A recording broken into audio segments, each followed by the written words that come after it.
Au-delà de la façon dont le versement de dividendes affecte les actionnaires, il faut déterminer quel est le but des dividendes. Pourquoi certaines entreprises choisissent d'en verser et d'autres non. Café de la Bourse vous explique les arguments en faveur du versement des dividendes et les arguments en défaveur de cette pratique. Avant de revenir sur les différentes méthodes de paiement des dividendes, les arguments contre le versement de dividendes. Certains analystes financiers avancent que miser sur des actions qui versent des dividendes n'est pas pertinent pour l'investisseur.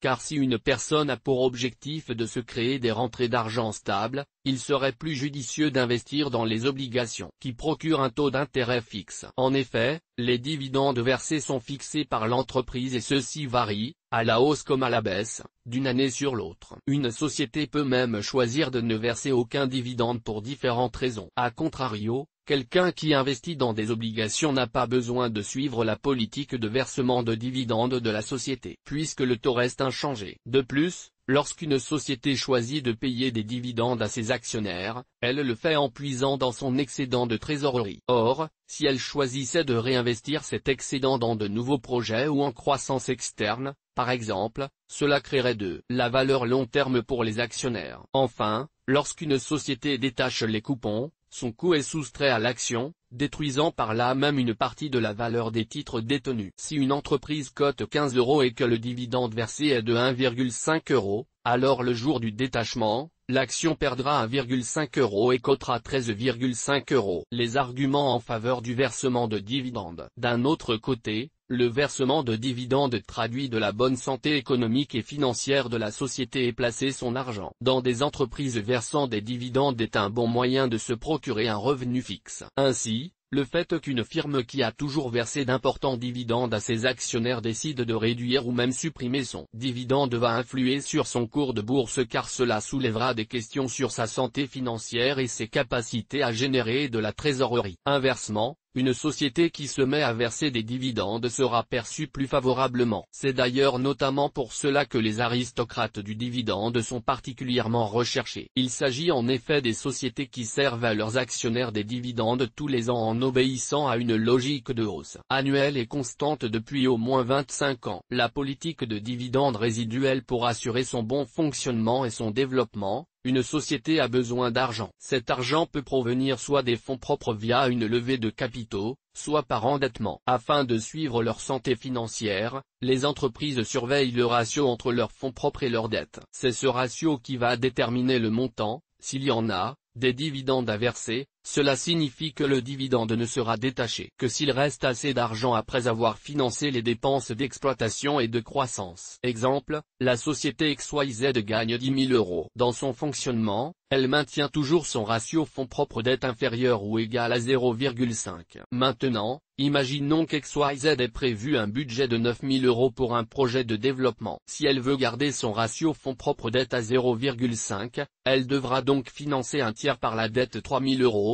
et les deux autres tiers par ses fonds propres 6 000 €. Cette opération laissera donc un montant résiduel de 1,00006 000 égale 4 000 €, puisque seulement 6 000 € sont directement puisés dans les fonds. Ce sont donc ces 4 000 € restants que serviront à verser les dividendes. Inversement, si le projet de développement nécessite un capital de 15 000 €, et que la société en a gagné 10 000 €, alors 5 000 € seront financés par la dette et les 10 000 € restants absorberont les revenus de la société. Dans ce cas, la société XYZ ne sera pas en mesure de verser un dividende. La politique de dividende stable. Dans ce cas, la société peut choisir de détacher les dividendes des revenus trimestriels, politique de dividendes cycliques, ou des revenus annuels, politique de dividendes stable. Exemple, reprenons le cas de la société XYZ. Imaginons qu'elle affiche un revenu annuel de 10 000 €, dont 2 000 € pour le premier trimestre, 3 000 € pour le second, 1 000 € pour le troisième et 4 000 € pour le quatrième. Dans le cadre du versement d'un dividende stable,